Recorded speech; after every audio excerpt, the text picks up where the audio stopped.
So here is my IM. The theme for my IM was the Declaration of Independence. That's what this lesson is about.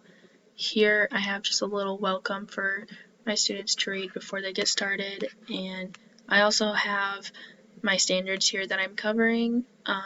These are standards from 8th grade.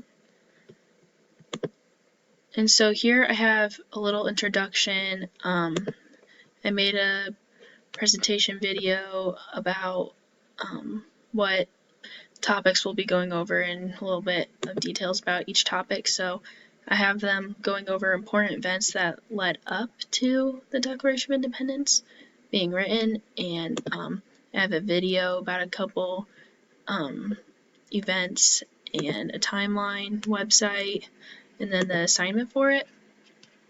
And then I have a topic over the list of grievances, where there's another little presentation and the assignment with a website. And then I'm gonna have them go over the authors. So that I have them watching a video over who wrote it, and then a quiz over the video.